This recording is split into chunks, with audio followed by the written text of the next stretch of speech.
दोस्तों नमस्कार, हिंदी की बिंदी चैनल पर आप सबका स्वागत है। मैं हूं डॉक्टर प्रदीप प्रसन्न और आप भी प्रसन्न होंगे ऐसा मुझे विश्वास है। तो आइए आज हिंदी व्याकरण, हिंदी भाषा, हिंदी साहित्य में कुछ नई बातें सीखते हैं।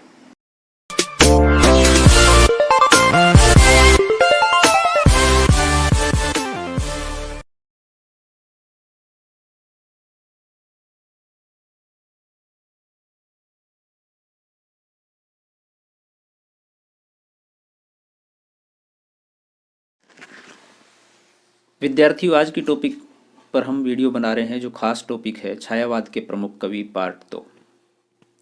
इससे पूर्व हम पार्ट 1 बना चुके हैं छायावाद की वीडियो, जिसमें छायावाद के अर्थ को लेकर, उसकी परिभाषा को लेकर और छायावाद का नामकरण कैसे हुआ और हिंदी साहित्य के इतिहास में छायावाद की समय सीमा क्या है, इन सब को लेकर के एक विस्तृत वीडियो है।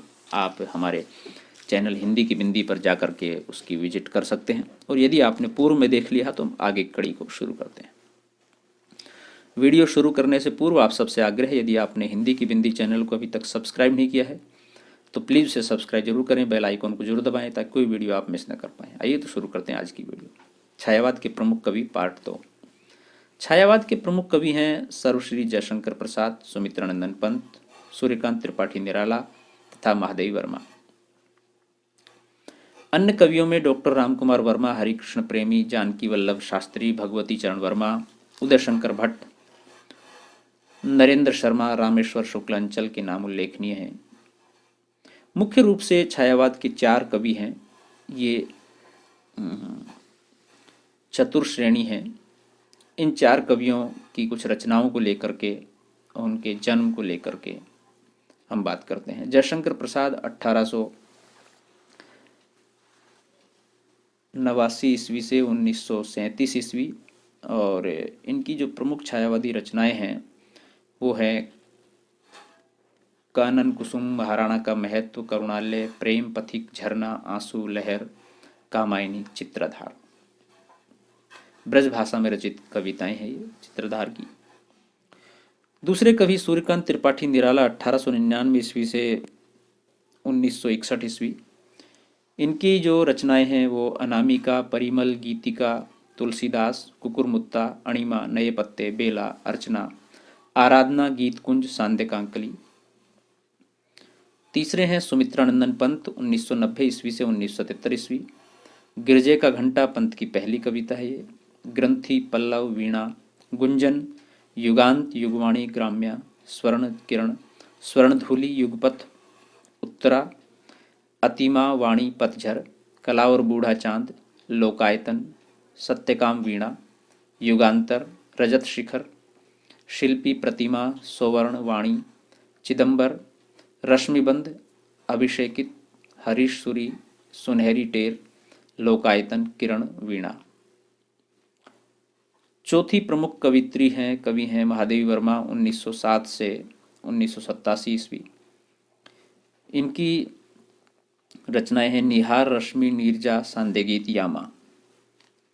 यामा से पहले 4 काव्य संग्रह को एक साथ संकलित किया गया है जो दीप शिखा नामक में छपे हैं सभी कवि। अब हम बात करते हैं अन्य छायावादी कवियों के बारे में।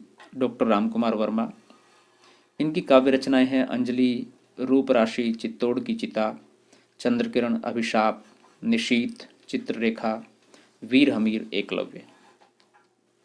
हरिकृष्ण प्रेमी की काव्य रचनाएं हैं आंखों में, अनंत के पथ पर, रूप दर्शन, जादूगरनी, अग्निगान, स्वर्ण विहान।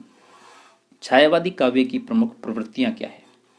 छायावादी काव्य की प्रमुख प्रवृत्तियां अनेक हैं। हमने पूर्व में भी थोड़ी बहुत बताई हैं, लेकिन अब हम उसका विस्तार से यहाँ पर सिलसिलेवार तरीके से अध्ययन कर रहे हैं। छायावाद की प्रधानता। छायावादी काव्य में व्यक्तिवाद की प्रधानता है। शायद आधुनिक युग की अनेक समस्याओं के कारण व्यक्तिवाद का जन्म हुआ। छायावादी काव्य में किसी जाति, महाजाति के सुख दुख की नहीं अपितु साधारण व्यक्ति के सुख दुख की बात है। कवि अपनी कविता की विशेष वस्तु की खोज बाहर से नहीं अपितु अपने भीतर से करता है। इसीलिए छायावादी काव्य में कहीं कहीं अहम भावना की अति है, परंतु यह अहम भाव असामाजिक नहीं है। इसमें सर्व मिला हुआ है। इस कविता में कवि का रोना या हंसना उसका व्यक्तिगत नहीं है, अपितु प्रत्येक संघर्षरत व्यक्ति का रोना या हंसना है। जैसे कि मैं शैली अपनाई, देखा सब दुखी निज भाई। इस तरह से कि अपनी शैली मैं अपना करके कुछ नहीं होता, बल्कि सबका दुख देखा तो वो बड़ा विशिष्ट है, उसमें अपना दुख दिखाई देना चाहिए। मानवतावाद, दूसरी प्रवृत्ति, दूसरी विशेषता। छायावाद का सबसे उज्जवल पक्ष मानवतावाद है। वह युग वास्तव में विश्व युद्ध और मानवतावाद का युग था।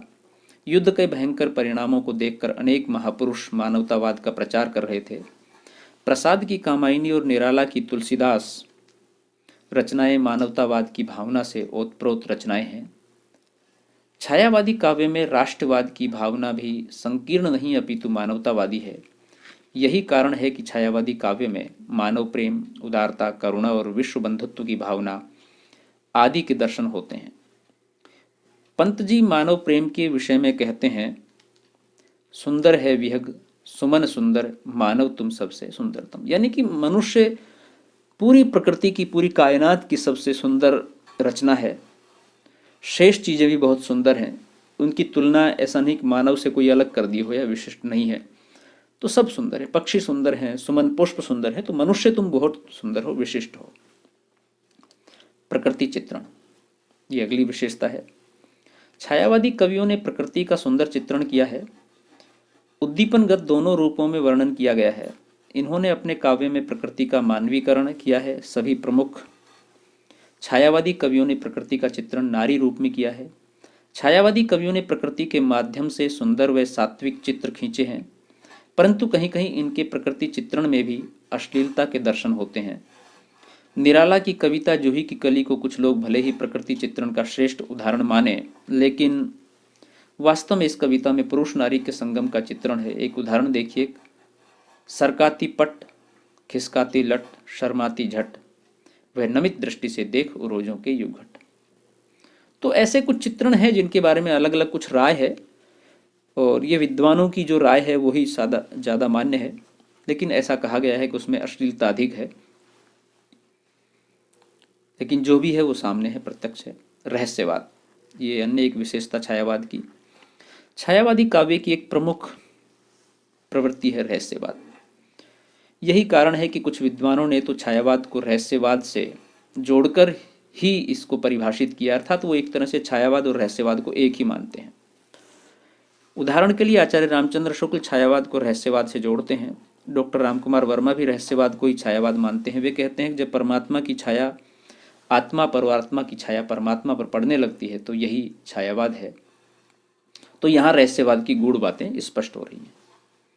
वस्तुतः सभी छायावादी कवियों ने अपने काव्य में आध्यात्मिकता को स्थान दिया है। इन कवियों ने आंतरिक अनुभूतियों को प्रकट करने के लिए रहस्यवाद का सहारा लिया है। प्रसाद ने परम सत्ता को बाहर खोजा, महादेवी वर्मा ने प्रेम और वेदना में, पंत ने प्रकृति में तथा निराला ने तत्व ज्ञान में। लेकिन इनमें से किसी का भी रहस्यवाद कबीर या दादू जैसा गहरा नहीं। इनके रहस्यवाद में मार्मिकता का अभाव है। अर्थात ये रहस्यवाद पूर्णतः रहस्यवाद से संलिप्त या जुड़ा हुआ नहीं है, बल्कि छायावाद में जिस तरह का रहस्यवाद सहज भाव से उत्पन्न हुआ है वो रहस्यवाद है। स्वच्छंदतावाद, छायावादी कवियों ने अहमवादी व व्यक्तिवादी होने के कारण स्वच्छंदतावादी प्रकृति को अपनाया है। उन्होंने काव्य रचना करते समय किसी भी प्रकार के शास्त्रीय बंधनों को स्वीकार नहीं किया। विषय का चयन करते समय भी उन्होंने इसी नियम को अपनाया। यही कारण है कि छायावादी काव्य में विषयगत विविधता है। सौंदर्य वर्णन, प्रेम चित्रण, प्रकृति वर्णन, राष्ट्र प्रेम, रहस्यवाद, वेदना, निराशा, उत्साह आदि सभी विषयों पर इन्होंने अपनी लेखनी चलाई है। अगला है इसमें विशेषताओं में वेदना और निराशा। छायावादी काव्य में वेदना और निराशा सर्वत्र अभिव्यक्त हुई है। कुछ आलोचक मानते हैं कि यह निराशा तत्कालीन वातावरण की देन है, क्योंकि उस समय भारत अंग्रेजों का गुलाम था और आंदोलन असफल हो रहे थे, तो लगातार ऐसा करने के कारण वेदना और निराशा लोगों में छाई हुई थी। दूसरा, छायावादी कवि मानते थे कि वेदना और निराशा से ही काव्य उपजता है। बहुत सारे लोगों का मानना है, जैसा कि पंत जी ने लिखा है कि वियोगी होगा पहला कवि, आह से उपजा होगा गान, उमड़कर आंखों से चुपचाप बही होगी कविता अनजान। अर्थात कविता एक तरह से वेदना या दुख या अवसाद के कारण ही जन्म लेती है, और किसी हद तक ये बात सत्य भी है। सुख में कविता जन्म नहीं लेती। अगला टॉपिक है नारी प्रेम और सौंदर्य का चित्रण। छायावादी कवियों ने नारी प्रेम और सौंदर्य के अनेक चित्र प्रस्तुत किए हैं। नारी सौंदर्य का चित्रण कहीं कहीं दैहिक बन पड़ा है, यथा नील परिधान बीच सुकुमार, खुल रहा मृदुल अधखुला अंग। इस तरह के चित्र में दिखाई देता है, कहीं कहीं थोड़ी सी दैहिक चित्रण की स्थिति अधिक दिखाई देती है। छायावादी कवियों ने नारी के करुणा, दया, ममता आदि भावों का भी सुंदर चित्रण किया है, लेकिन इसका मतलब यह नहीं कि सिर्फ इसी तरह के दैहिक चित्रण कर दिए गए हैं, बल्कि नारी के दूसरे रूपों का चित्रण भी दिखाई देता है। प्रसाद ने नारी के विषय में लिखा है, नारी तुम केवल श्रद्धा हो। बहुत विशिष्ट बातें अनेक दूसरे कवियों ने भी लिखी हैं। स्वतंत्रता प्रेम। छायावादी कवियों के काव्य में राष्ट्रीय जागरण का स्वर भी मिलता है। यह कवि अनेक स्थानों पर स्वतंत्रता का आह्वान भी करते हैं और लोगों को प्रेरित करते हैं उसके लिए। राष्ट्रीय आंदोलन का प्रभाव इन कवियों पर पड़ना स्वाभाविक है, चूंकि उस समय स्थितियां यही थी। प्रसाद के काव्य तथा नाटक दोनों में ही राष्ट्रीय भावना देखने को मिलती है। माखनलाल चतुर्वेदी की राष्ट्रीय भावना का एक उदाहरण देखिए कि मुझे तोड़ लेना वनमाली, उस पथ पर तुम देना फेंक, मातृभूमि पर शीश चढ़ाने जिस पथ जाएं वीर अनेक। कलापक्ष इसका क्या है? कलापक्ष के दृष्टिकोण से भी छायावादी काव्य उतना ही उत्कृष्ट है जितना भावपक्ष के दृष्टिकोण से है। छायावादी काव्य में खड़ी बोली हिंदी अपने चरम उत्कर्ष पर पहुंच गई। इन कवियों की भाषा चित्रात्मक है। इन कवियों ने कोमलकांत शब्दावली का प्रयोग किया है। वे संस्कृत निष्ठ भाषा पर बल अधिक दिया है। छंदों के दृष्टिकोण से छायावादी कवियों ने परंपराओं को तोड़ा है। निराला ने काव्य में मुक्त छंद की नींव रखी। फिर भी गेयता इन कवियों की कविताओं की प्रमुख विशेषता रही है। रहस्यवादी भावना के कारण कवियों की कविताओं में प्रतीकात्मकता व सांकेतिकता भी मिलती है। इन कवियों ने शब्दालंकार, अर्थालंकार दोनों प्रकार के अलंकारों का प्रयोग किया है।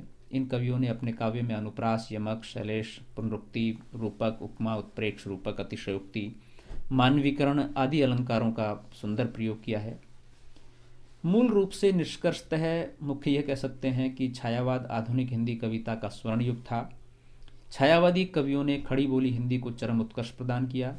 हिंदी कविता को नई प्रतिष्ठा मिली। प्रसाद, पंत, निराला, महादेवी वर्मा जैसे महान कवियों ने इस काल में हिंदी कविता को नए आयाम प्रदान किए।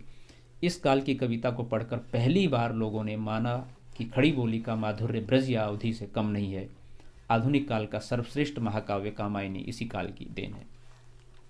तो विद्यार्थियों, छायावाद बहुत विशिष्ट है, बहुत महत्व है उसका, और स्वर्ण युग है कहा जाता है, इसलिए उसकी भाषा, उसकी लेखन पद्धति, उसकी कविताएं, उसके कवि बहुत विशिष्ट और मायने रखती हैं।